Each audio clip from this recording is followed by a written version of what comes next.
Bianca here from Red 28, and I'm coming to you guys with a second part of my video, the 5 steps to live an entrepreneurial lifestyle for creative millennials. So I'm so excited and I'm ready to just get started. So part 2. Okay, so part 2 talks about planning your creative vision. And in doing that, you want to be able to make sure you have a clear plan to know where you're going with your business. So I use this thing called S.M.A.R.T goals.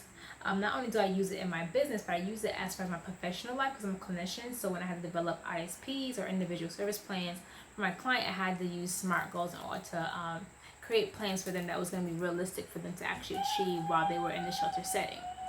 So S.M.A.R.T is an acronym for specific, measurable, achievable, relevant, or realistic, as I call it, and time bound.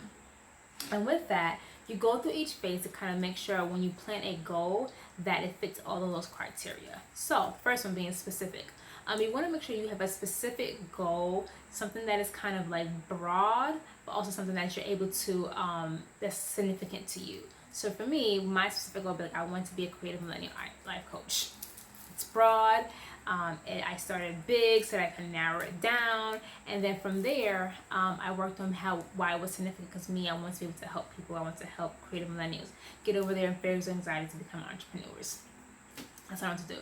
The next part is measurable, and the measure part, you don't want to get confused with the time bound, because the measure part speaks to like that specific goal that you're working on and when you're going to get that goal done by, as opposed to the ending part with the time bound when you think about a larger perspective. So with this, how measurable is it for you to accomplish this goal? So for me, I knew that I wanted to be a creative millennial life coach this year, 2019, but I wanted to set a date when I was actually gonna start becoming that life coach. So I told myself I want to do this, but well, back then I wanted to do it in October, but now with working on the life coach, I was able to actually do it in July. So yay! So for me, I want to be creative millennial life coach by July 2019. So for there, I had my time bound, I had what I wanted to do, so I had 2 parts to my vision to kind of plan it out. The next part is achievable. And this is when you kind of think about all of your external and internal barriers, and when you start to tell yourself, how realistic is it for me to become this? This is the part where you kind of challenge your limits and beliefs. You look at your schedule, you look at what's going on in your life right now, and you really ask yourself, how am I able to achieve this? And when I achieve this, what do I need to do? So for me, I knew that I was working full time. I had family obligations. I had other obligations as far as other things I'm working on with people. So I asked myself, okay, at that time was October a good date? And for me, it was October at that time. However, in working with my life coach, I was able to challenge my limits and beliefs to say that, okay, all that stuff that you're doing, you can actually do your life coaching now, and actually all those other things will kind of attribute to you building your life coach brand. So for me, I was able to really look at how achievable it was to become. So I got my certification in life coach.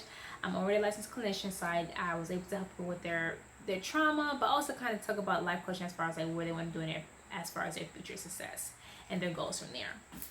So for me, it was achievable because like I was already counseling, I was already helping people. So for me, being a life coach was just a complementary to who I am as a person. So think about how achievable that goal is for you.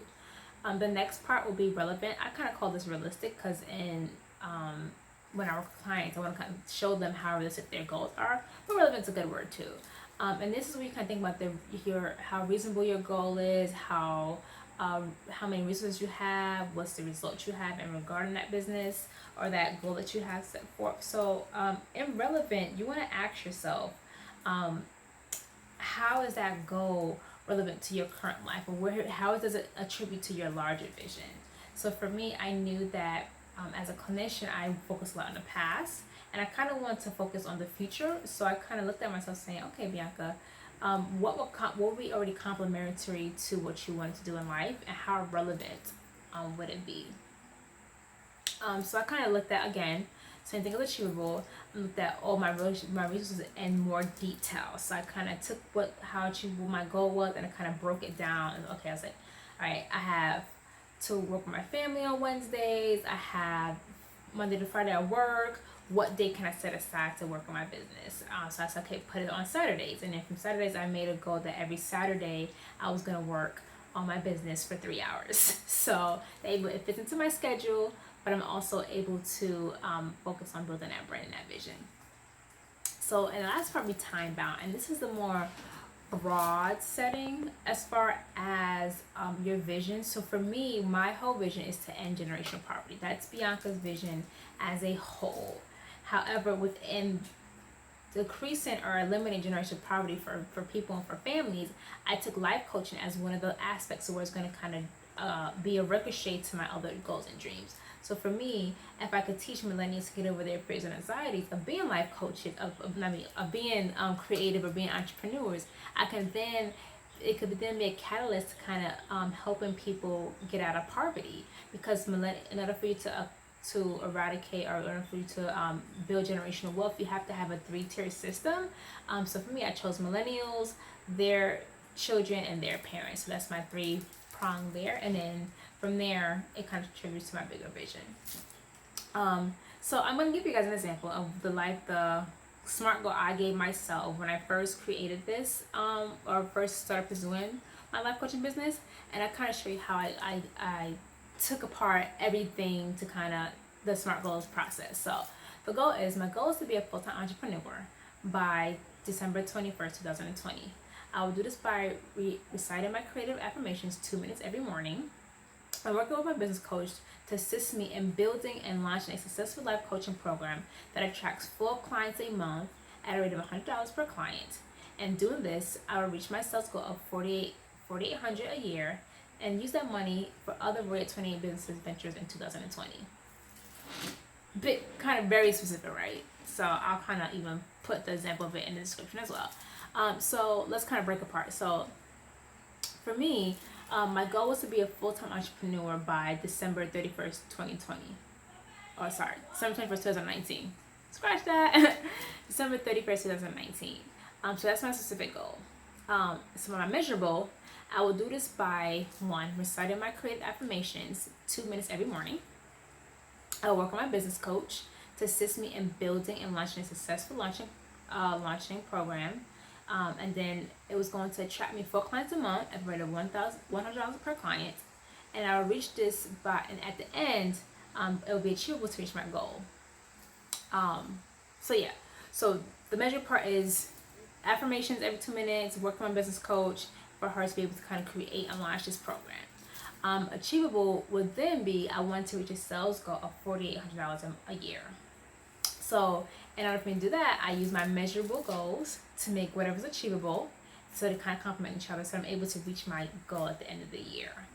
Then I asked myself, was this realistic? So I did the math, of course. If I get 4 clients at $100 per client, then I could reach that sales goal of $4,800 a year. And how was this relevant, and how was it time bound? I would then use this money then to build upon business ventures for Royal 28 in the year 2020. Get it? Got it? Good. So that's kind of how I set up my SMART goals for myself, and doing that. So I hope you guys got it. I hope you guys kind of understand what it was to kind of break down the SMART goals and kind of make sure everything's specific. And the workbook, it kind of helps you break it down more, because you're actually writing down what's the SMART, what's the measurable, what's achievable, what's realistic, what's time bound. So you're able to write down every step with that, and then kind of move forward through that way. If you guys want help with that and have a hard time planning your goals, planning your visions, you kind of want to run it by me, you can book a free discovery call with me. And in my discovery calls, I actually talk about the SMART goals. I actually help you break down your plan for you. Because sometimes it gets kind of hard and convoluted breaking down those plans and those goals and those visions, and you kind of have to hear somebody else kind of get you through the process. So if you need, I'm a Creative Millennial life coach, and I help entrepreneurs, specifically millennials, get over their fears and anxieties of becoming entrepreneurs. And doing this, I help them by creating SMART goals that they're able to achieve for their businesses. So with that, if you need any help, you can use the link in the description to click on the workbook if you don't have it already, or use it to book a free discovery call. Sorry guys, tongue twister. So yeah, if you look forward to working with me, just click the description box down, and if you want to, subscribe to my channel. Yay, I'm excited, and stay tuned for part 3, where I talk about how to have your creative inspirations. All right, bye guys.